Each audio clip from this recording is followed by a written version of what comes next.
For this exercise we are going to focus on different planes, and as last week we're going to have the same materials. We're going to have cartridge paper, pencil sharpener, and I'm using two pencils, a red and a blue, and this one is to sketch out and this is to define the shape afterwards. Okay, I had a little warm up beforehand and sort of like moving my drawing arm just to kind of like loosen up.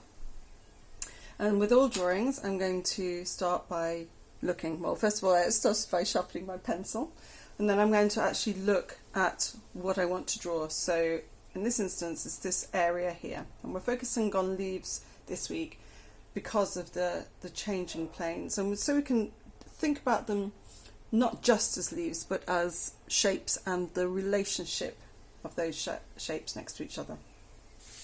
Okay, so I'm going to spend a bit of time looking, and as ever, it's the anchor point. It's the point that draws you in is where you start. So I'm kind of like just going to start to move across the paper before contacting the paper, just so I can start to plan where it's going to go, and actually start to just think about the shape and the movement of what I'm actually drawing.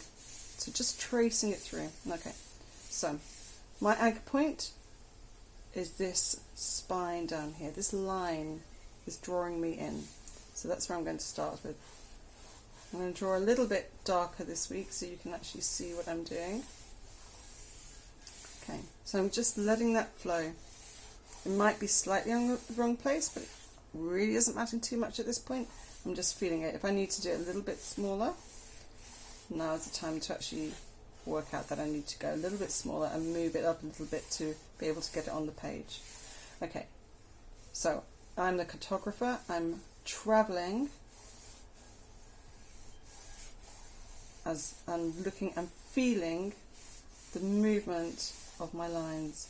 So I'm gone from this spine and then went back to the starting point, and I'm following the next area that draws my attention, and then I'm going to flow back into the centre, and I know that that's going to draw down there,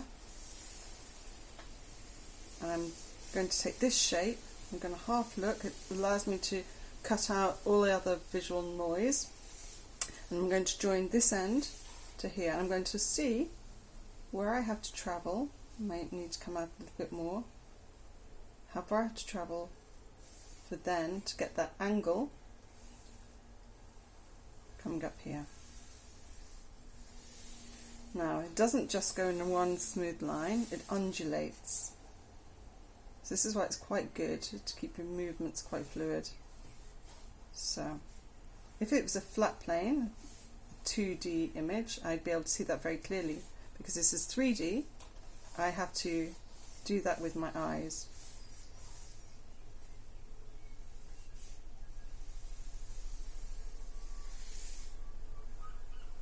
So by just creating the illusion of three-dimensional form, by just giving a sense of it, the rise and fall and the contours, and I can just put a little sort of like drawing note there that suggests that this has got a slight fold and it comes up and then rolls down.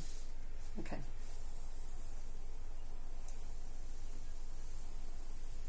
And that's going down, comes down and then rises, and then goes down and rises again. From here I'm going to go back to my starting point again, and I can start to see the distance I have to travel to get the next element, the next part of my drawing, and I want to see where it fits. Sometimes you can just line up your pencil and go, what's the angle and where does that actually meet? Well, I'm actually a little too far to the left, and I need to kind of like bring it further right. And when I've got that, I can start to see what shape I have, because I'm going to focus on these two leaves between my leaves. And also, again, I can just check the angle. What angle is it that's running from one leaf to the next. You can do that numerous times just to double check. Because it's easy to get carried away when you're making your shapes and things to end up longer when they actually need to be shorter. So I'm actually thinking, what shape is in between here, so I can start taking it, and I've got this guideline that tells me how far I need to go.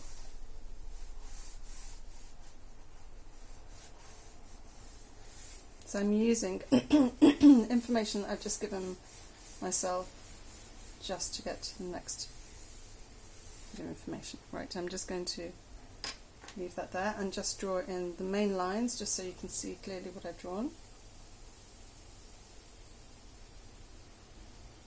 Again, I want to keep it quite fluid. I don't want to lose anything in the drawing. You can go either side of this because this is a little thicker. I'm not going to put all the details in, I just want to get the basic shape. I can see that that rises and falls and they meet each other there and then comes down. And the centre of the leaf falls there. This then rises, comes over, then falls, and I can just then little nod to that fold. And also, I mean, I can see what's happening here because the light, how the light is being cast. So that's a bit of a gift.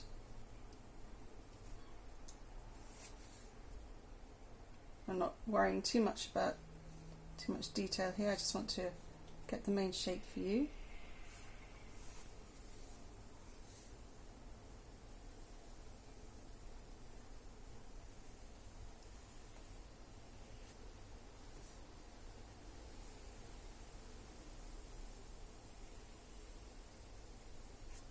Okay.